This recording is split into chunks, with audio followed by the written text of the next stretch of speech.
తల దాచుకోవడానికి గూడుంది, కానీ నిద్రపోవాలంటే భయం.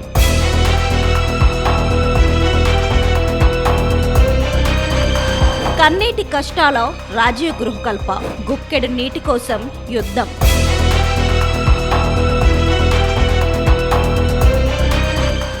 వేడుకలైనా చావుకైనా రోడ్డే దిక్కు, కనీస సదుపాయాలు లేని దయనీయ స్థితి.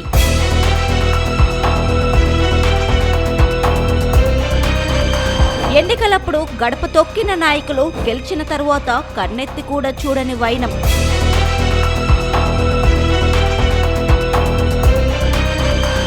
ఎమ్మెల్యే గారు, మా గోడు వినండి, కొంచెం పట్టించుకోండి.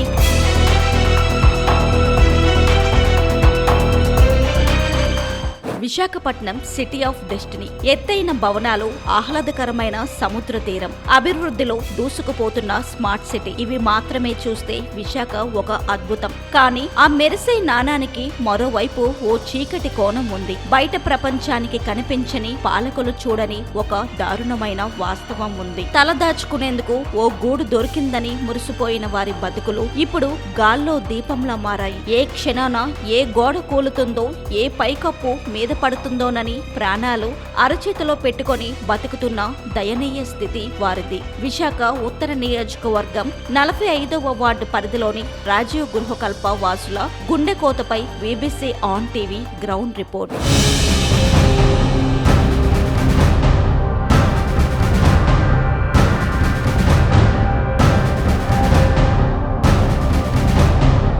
జాతీయ రహదారికి కోతవేటు దూరంలో సాక్షాత్తు విశాఖ నగర నడిబొడ్డున ఉన్న రాజీవ్ గృహకల్ప భవన సముదాయాలు ఇవి. ఒకప్పుడు పేదల సొంతింటి కలను నిజం చేసిన ఈ భవనాలు ఇప్పుడు వారి పాలిట మృత్యు శకటాలుగా మారాయి. ఇక్కడ జీవిస్తున్నది మనుషులేనా అనే సందేహం రాకమానదు. అడుగు తీసి అడుగు వేయాలంటే భయం, నిద్రపోవాలంటే ఏ పెచ్చు వచ్చి మీద పడుతుందోనన్న ఆందోళన. పైకప్పులన్నీ ఎముకల గూడులా మారాయి. వర్షం వస్తే ఇంట్లో గొడుగు పట్టుకొని కూర్చోవలసిన దుస్థితి. అభివృద్ధి పరుగులు పెడుతుందని గొప్పలు చెప్తున్న నాయకులకు ఈ పేదల ప్రాణాలంటే లెక్కలేదా? కమిటాలు లేదు, మాకు ఏమీ లేదు. వాళ్ళు అక్కడికక్కడికి వెళ్ళిపోవడం వస్తుంది. కమిటాలు లేదు, ఏమి లేదు. చూస్తే ఇల్లు గురించి ఒళ్ళు పట్టించుకోవాలి. మాట్లాడితే ఇల్లు తీసి వెళ్ళిపోండి, మేము ఎరగొట్టి కడతాం అంటారు. మరి పెళ్లిళ్ళు చేసుకోవడం అయితే ఎక్కడికో వెళ్ళిపోయి చేసుకోవాలి, లేకపోతే రోడ్డు మీద చేసుకోవాలి. మరి ఏం లేదు మాకు ఏ దారిని. సరే మాట్లాడినప్పుడు ఏదో ఒకటి అంటారు, సరే చేసేస్తాం అలాగేలాగని. ఇప్పుడు ఆ పెచ్చులు పడిపోతే ఏటంటారు, ఇల్లు ఎరగొట్టియండి, ఖాళీ చేసి వెళ్ళిపోండి, మేము ఎరగొట్టి కొత్త ఇల్లు కడతాం అంటారు. ఏ రోడ్ల మీదకి వెళ్ళిపోతాం, వస్తారు ఫోటోలు తీసుకొని వెళ్ళిపోతారు, అంతే, ఇంకేం లేదు. మాకు ఇదే ప్రాబ్లం.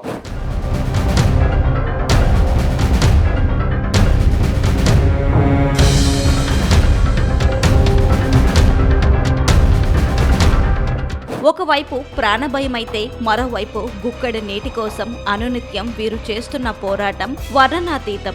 విశాఖ నగరంలో ఎక్కడా లేని నీటి కష్టాలు ఇక్కడ రాజ్యమేలుతున్నాయి. జీవీఎంసీ సరఫరా చేసే నీరు ఏ మూలకు సరిపోవడం లేదు. పైన ఉన్న ట్యాంకులకు నీరు ఎక్కే పరిస్థితి లేదు.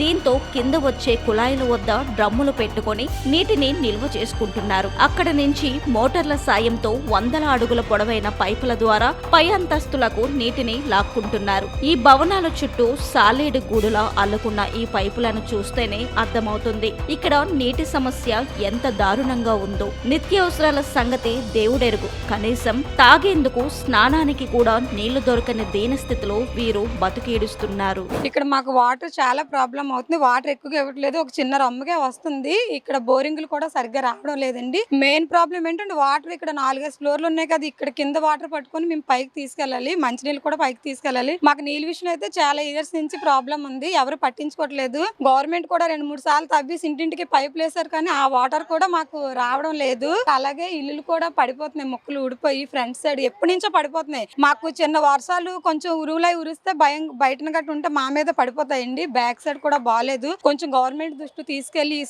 ప్రాబ్లమ్ ని క్లియర్ చేస్తారని కోరుకుంటున్నాను.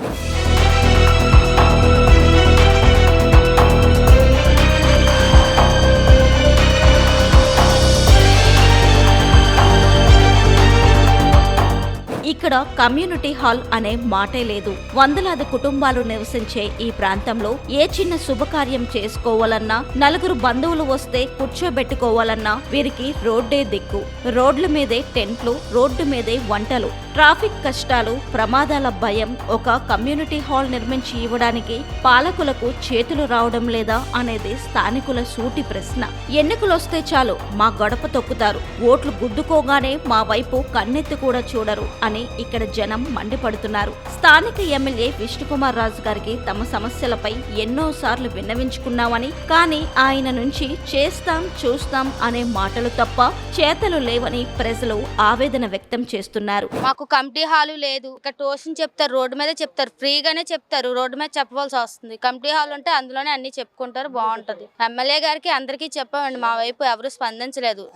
డబ్బులు మీరే ఎత్తుకొని మీరే చేసుకోవాలి కదమ్మా అంటున్నారు. మాకు ఓట్లు వేయడానికి వస్తేప్పుడు కూడా అడిగారు, మీకు ఎందుకమ్మా మేము ఉన్నాం, మేము చేస్తామని. గెలిచాక ఒకసారి మా కాలనీ ముఖం చూడలేదు, మాకు ఏటీ చేయలేదండి. ఫ్యాంక్షన్ లో వస్తాడు, అందరూ వచ్చి ఫోటోలు తీసుకొని వెళ్ళిపోవడమే కానీ ఇక్కడ ఏటీ జరగట్లేదు. ఎవరు అడిగితే వాళ్ళ మీదే మీరు చేయించుకోవాలి, మీరు ఎత్తుకోవాలి, మీరే డబ్బులు ఎత్తుకొని మీరే చేయించుకోవాలి తప్ప మేము ఎలాగమ్మా చేయించేస్తాం, మీది మీరు వాడుతుంది మీరే క్లీన్ చేసుకొని మీరే శుభ్రం చేసుకోవాలి అంటున్నారు. బాగా పెచ్చులు పడిపోయి వర్షాలు వస్తే బాగా ఇబ్బంది అయిపోతుంది.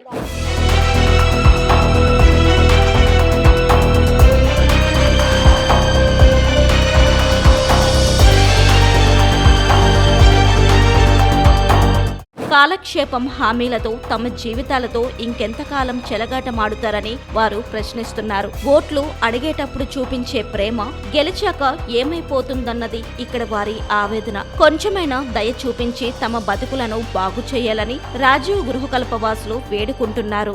ప్రాబ్లం ఇక్కడ నీళ్ళు సరిగా రావడం లేదండి. అక్కడ ట్యాంకులు 2వ లైన్ లో ట్యాంకులు పోయాయి, అవి కూడా పగిలిపోతున్నాయి. ఇవి కూడా బేటలు వచ్చాయండి, బిల్డింగ్లు కూడా బేటలు వచ్చాయి. బాగు చేస్తాం అన్నారు, బాగు చేయలేదు. మరి మాకు పట్టాలు కూడా మా సమస్య ఉందండి, పట్టాలు కూడా ఇస్తానన్నారు. ఇప్పుడు వరకు మరి ఎవరు ఇవ్వడం లేదు. మేము వెళ్తున్నాం వస్తున్నాము, మా పట్టాలు ఇప్పుడు దాకా అందలేదు. మేము 40 సంవత్సరాలు బట్టి ఇదేంటనే పోరాడుతున్నాం కానీ మా పట్టాలు మాత్రం ఏ నాయకులు వచ్చినా ఇవ్వలేదండి. మంచినీళ్ళ సమస్య ఉంది, ఇక్కడ బోర్ లేదు. అక్కడ 2వ లైన్ లో ఇది కూడా బాగాలేనట్టుంది. ఎమ్మెల్యే గారు చెప్పామండి, చేస్తామమ్మా ఇస్తాము, మరి కొంచెం మేము కూడా అందరితో మాట్లాడాలి కదా, కలెక్టర్ గారితో నాతో మాట్లాడాలి అని చెప్పారు. రాజుగారు కూడా మేము ఏదైనా చెప్తే అవునమ్మ చేస్తామమ్మని అంటున్నారు.